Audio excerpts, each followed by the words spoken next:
Madame, Monsieur, bonsoir. Bienvenue dans le 22h de la RTD. Voici les titres de ce journal. Le président de la République a procédé hier au coup d'envoi du recensement général de l'ensemble de la population vivant sur toute l'étendue du territoire national.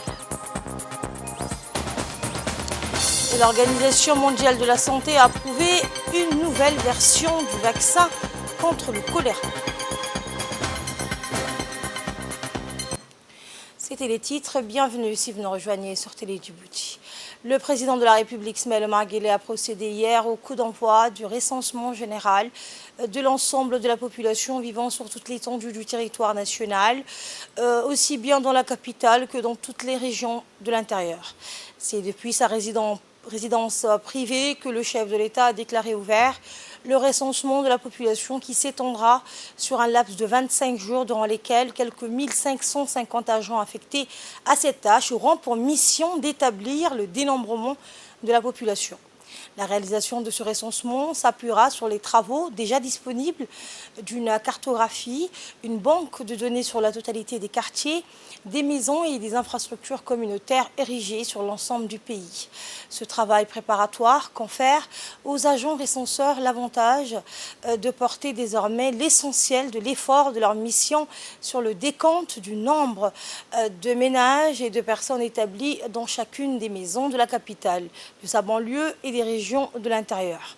Le lancement du recensement actuel de la population vivant à Djibouti intervient après celui de même nature élaboré en 2009. Il a été initié dans le but stratégique de fournir à notre pays des données actualisées sur l'effectif et les caractéristiques distinctes de sa démographie. Prenant la parole, le chef de l'État a lancé un appel vibrant à l'ensemble des citoyens pour une participation active au recensement national.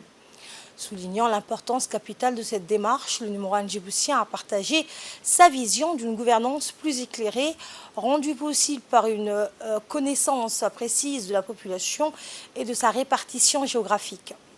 Cet élan collectif, a-t-il souligné avec enthousiasme, ouvrira de nouvelles perspectives pour une meilleure prise en compte des besoins et des aspirations de chacun, contribuant ainsi à forger un avenir plus prometteur pour notre nation.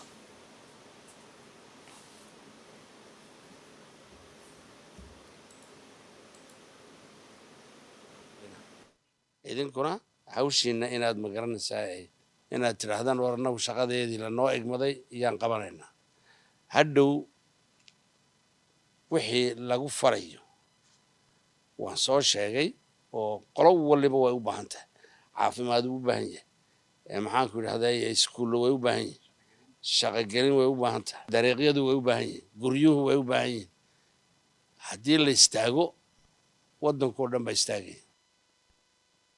Écoutons les propos de la représentante du FNUAP à Djibouti.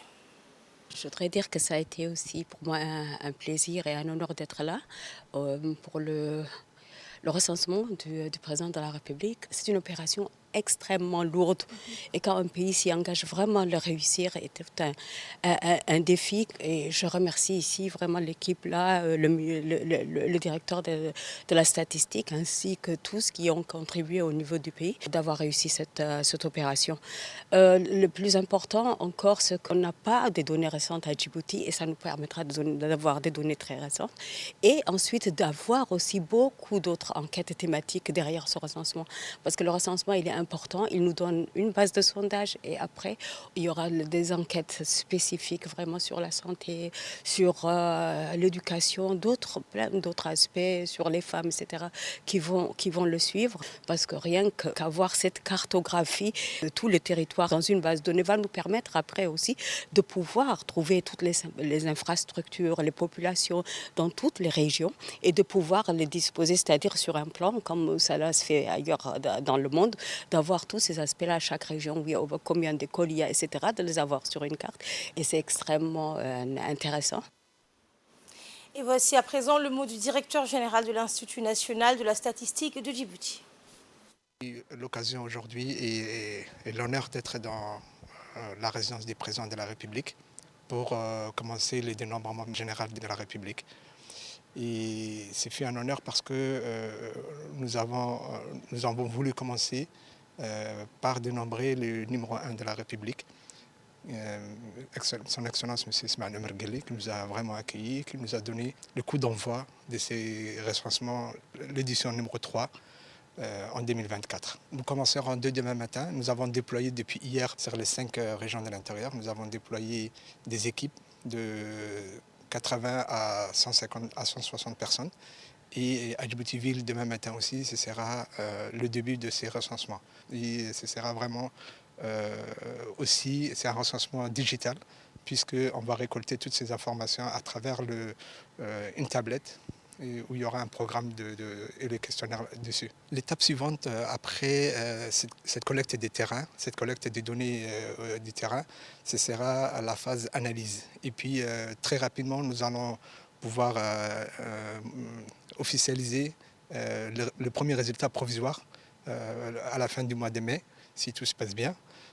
Et puis nous allons aussi pouvoir travailler sur une série d'analyses et de réunions et d'ateliers qui vont pouvoir dégager tous les indicateurs nécessaires pour pouvoir mettre en place des stratégies pour le développement du pays. Dans l'actualité également, le ministre de l'économie et des finances, Ilyas Moussa Douale, a participé au conclave ministériel sur le capital humain à Washington. Lors de ce conclave, le groupe de la Banque mondiale a annoncé un plan ambitieux visant à aider les pays à fournir des services de santé de qualité et abordables à 1,5 milliard de personnes d'ici 2030. En effet, les soins de santé sont un investissement et non une dépense. Des soins de santé abordables et accessibles peuvent libérer du capital humain et des dividendes économiques pour les pays. Aujourd'hui, plus de la moitié de la population mondiale, soit environ 4,5 milliards de personnes, n'a pas accès aux services de santé essentiels. Et 2 milliards de personnes sont confrontées à des difficultés financières en raison des dépenses liées à la santé. Et à cela s'ajoute une série de risques croissants tels que le changement climatique, les pandémies, la fragilité et les conflits. Les discussions ont porté lors de cette rencontre sur les voies et moyens de travailler en étroite collaboration avec les pays et ses partenaires pour relever ces défis et contribuer à garantir qu'un plus grand nombre de personnes à travers le monde aient un meilleur accès à des soins de santé abordables et de haute qualité. Dans l'actualité également, en marge des travaux de la 14e session de l'Assemblée de l'IRENA, qui a eu lieu à Abu Dhabi, aux Émirats arabes unis, le ministre de l'Énergie, Yonis Ali Guedji, a pris part jeudi à la réunion annuelle de l'Alliance géothermique mondiale. Cette rencontre permettant un développement accéléré de l'énergie géothermique dans le monde a réuni des ministres de l'énergie des pays membres de cette alliance, ainsi que des représentants des institutions partenaires. Objectif, échanger sur les défis et les opportunités du secteur géothermique mondial, partager les connaissances et les expériences sur les domaines prioritaires pour que l'Alliance puisse mieux soutenir un déploiement plus rapide de l'énergie géothermique et de la chaleur subséquente à l'échelle mondiale. Lors de son intervention, le ministre de l'Énergie a mis en lumière les avancées notables, les progrès accomplis, ainsi que les réalisations concrètes de notre pays dans le domaine de la recherche et de l'exploration de l'énergie géothermique sous la direction du chef de l'État, Ismaël Omar Guelleh. Retour à Djibouti, une cérémonie marquant l'arrivée d'un navire turc qui a accosté au port de Djibouti a eu lieu hier soir. La secrétaire d'État chargée des investissements et du développement du secteur privé, l'ambassadeur de la République de Turquie à Djibouti, l'attaché de défense japonais ainsi que plusieurs invités ont assisté à cette cérémonie qui symbolise les relations d'amitié et de coopération entre la République de Djibouti et la Turquie. Une présentation des capacités opérationnelles du navire, notamment sa technologie de pointe, sa puissance de feu et sa polyvalence, a été faite aux invités. Cette cérémonie a permis aux personnalités présentes de mieux comprendre les stratégies de défense de la marine turque en réaffirmant leur engagement envers la paix et la sécurité régionale. Djibouti et la Turquie renforcent leur partenariat stratégique pour relever les défis communs.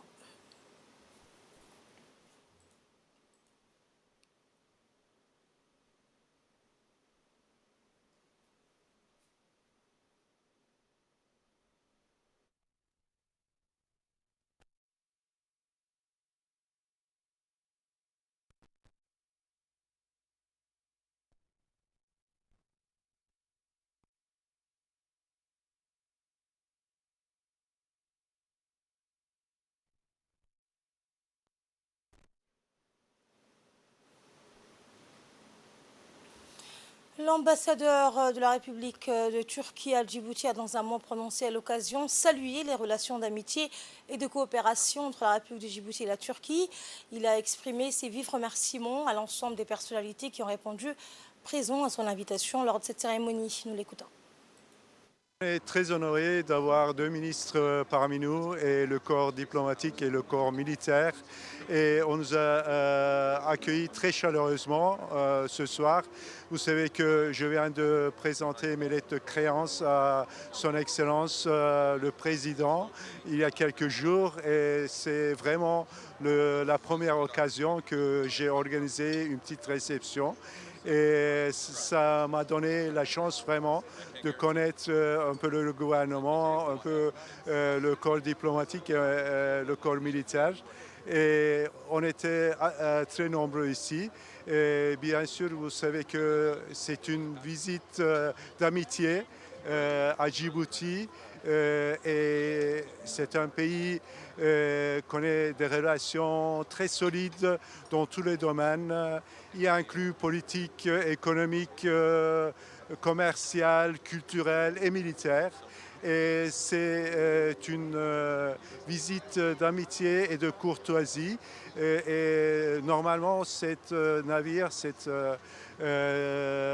va jusqu'au Japon et va revenir à Djibouti. Et Djibouti, parmi les 24 ports qu'il va faire l'escale, est le seul port qu'il va venir 2 fois. Alors Djibouti est très spécial pour nous. Et on a bien sûr un vice-admiral ici parmi nous qui est venu nous assister pour optimiser l'occasion. Et on a eu le ministre de Défense aussi aujourd'hui sur le navire qui nous a visités. Il n'a pas pu être pour la réception. Mais tous les ministres qui sont ici, on était très très contents, très très honorés d'être parmi nous. Prenons la parole à son tour, la secrétaire d'État chargée des investissements et du développement du secteur privé, Safia Mohamed Ali, a salué les relations d'amitié et de coopération entre les deux pays et les deux peuples frères et amis, aux liens anciens tissés par le fil de l'histoire et par une communauté importante de valeurs et de culture. Le commerce, les investissements, l'éducation, la santé, la sécurité alimentaire, la construction d'édifices et d'ouvrages publics sont, entre autres, des domaines établis de coopération entre la République de Djibouti et la République de Turquie, a-t-elle indiqué. La ministre s'est par la suite réjouie de l'état excellent des relations de fraternité, de solidarité et d'échange entre les deux nations et a réitéré la détermination du chef de l'État à œuvrer toujours au raffermissement de ces liens privilégiés. À la une également, le Centre sectoriel des formations professionnelles au métier du transport et de la logistique a organisé la 2e édition de la Journée du Mérite, une cérémonie visant à récompenser les meilleurs élèves du Bac Blanc 2024. Cette initiative, orchestrée par le directeur du centre, Mohamed Adosh Kherdon, a permis de distinguer 22 élèves ayant obtenu des moyennes supérieures ou égales à 16. L'objectif de cette journée était double. D'une part, encourager les élèves méritants à poursuivre sur cette lancée et d'autre part, motiver les élèves des classes d'examen à redoubler d'efforts pour améliorer leurs résultats et obtenir leur diplôme. La journée du mérite est un symbole fort de l'engagement du ministère de l'Éducation nationale, de l'enseignement technique et de la formation professionnelle et du Centre sectoriel des formations professionnelles au métier du transport et de la logistique, à promouvoir l'éducation et la formation de qualité pour tous les jeunes apprenants. Ce centre contribue à l'émergence d'une jeunesse qualifiée et compétente, prête à relever les défis du développement économique et social de Djibouti. Et 2 formateurs méritants ont été fièrement récompensés par le directeur du centre pour leur contribution exceptionnelle à l'apprentissage du développement des élèves. Écoutez le directeur du centre.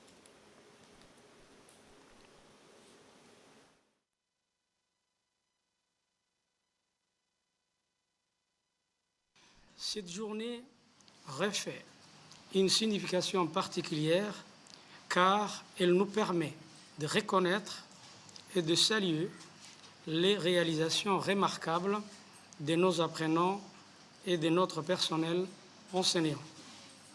Ces apprenants ont démontré un véritable engagement en faire leur développement professionnel lors des examens blancs. Je tiens également à saluer nos formateurs et notre personnel administratif dont le dévouement et le professionnalisme sont essentiels à la réussite de nos programmes de formation.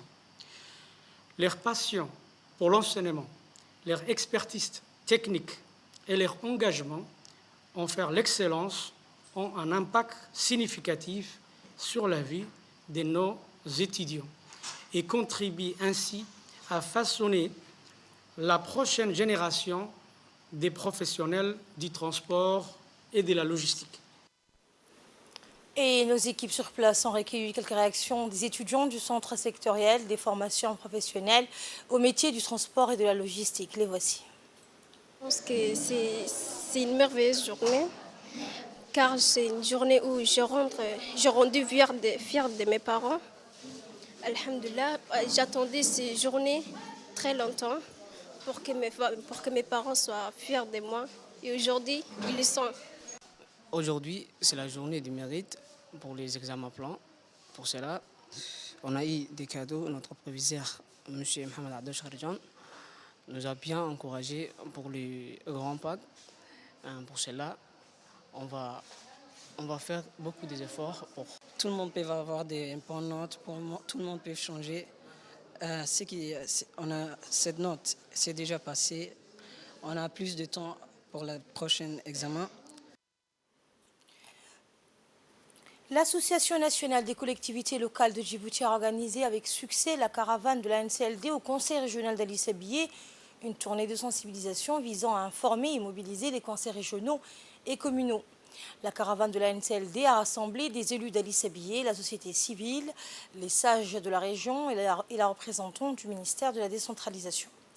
Cette mobilisation a permis de diffuser largement des messages clés sur la gestion efficace des collectivités locales et de renforcer les liens entre les différents acteurs impliqués dans le secteur régional. Au cours de cette tournée, des séances de sensibilisation et d'échange ont été organisées, mettant en lumière les enjeux de la décentralisation et les défis auxquels les collectivités locales sont confrontées. La caravane de la NCLD a également permis de mettre en avant les bonnes pratiques en matière de gouvernance locale et d'encourager l'engagement citoyen pour un développement harmonieux des régions. La participation active et engagée de tous les acteurs impliqués ainsi que l'accueil chaleureux de la population ont fait de la caravane de la NCLD un succès retentissant.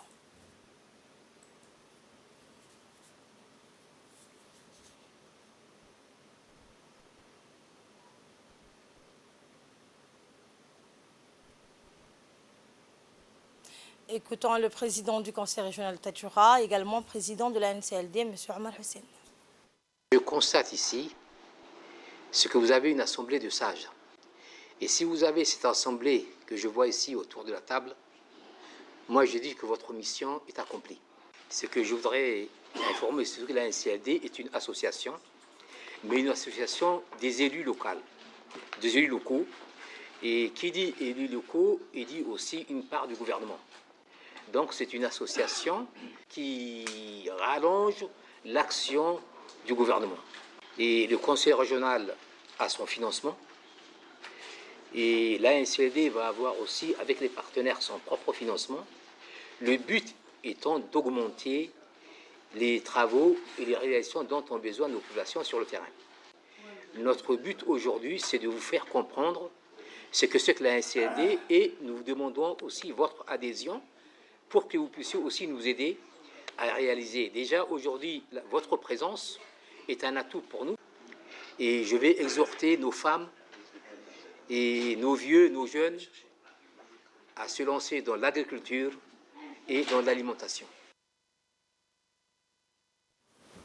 Ali Sabié, toujours dans le cadre des actions de lutte contre la contrebande, la brigade de la douane d'Ali Sabié, en collaboration avec le détachement de la police d'Ali Sabié, ont intercepté à la proximité donc, du secteur de la frontière de Galilée une importante quantité de marchandises de cas de contrebande.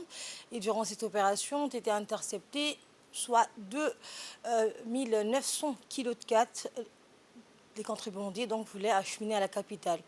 Et selon la procédure standard en vigueur, cette quantité a été transmise à la brigade de la douane et détruite sur place.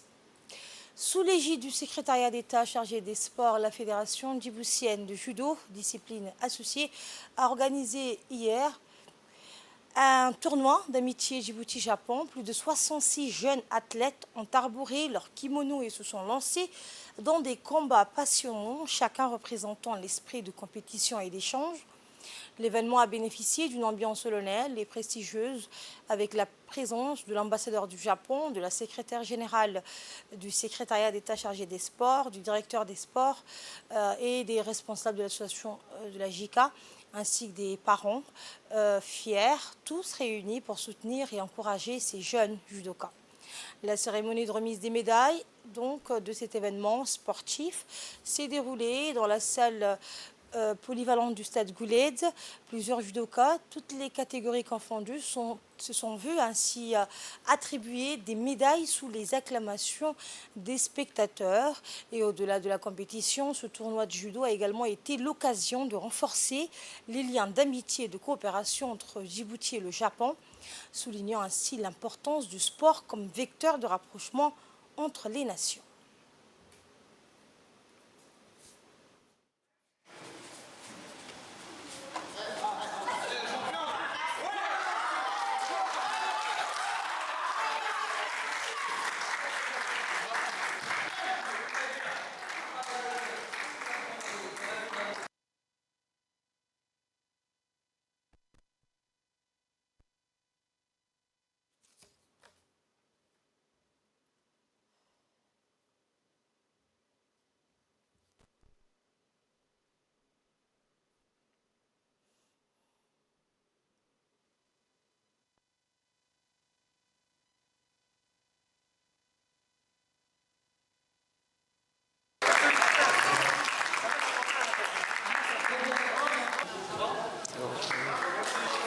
Je suis entraîneur Karim Dan. Aujourd'hui, vendredi, s'est déroulé un tournoi au stade Hassan Goulet, sous l'égide du secrétaire d'État au sport. Ce tournoi, intitulé Amitié entre Djibouti et Japon, était honoré par la présence de l'ambassadeur, de la JICA, de la secrétaire générale, Madame Khadiga, du directeur du sport. Le tournoi était composé de 66 athlètes. 10 poules ont participé. On a eu beaucoup de médaillés. Donc je demande aux médaillés de faire encore plus d'efforts pour avoir encore plus de médailles. Je remercie infiniment les parents d'élèves qui étaient présents du début jusqu'à la fin. Je remercie les athlètes qui ont fait beaucoup d'efforts. Je remercie les entraîneurs et... L'Organisation mondiale de la santé, l'OMS, a approuvé la semaine dernière une nouvelle version du vaccin contre le choléra, créé à partir d'une formule plus simplifiée. Le nouveau vaccin Euvichol S utilise moins d'ingrédients lui permettant d'être plus rapide à fabriquer et moins cher. Le vaccin s'est donc révélé efficace dans la prévention de la maladie lors des recherches menées au Népal à un stade avancé, et l'approbation de l'OMS permet aux organismes donateurs tels que l'Alliance pour les vaccins à Gavi et l'UNICEF de l'acheter pour les pays les plus démunis.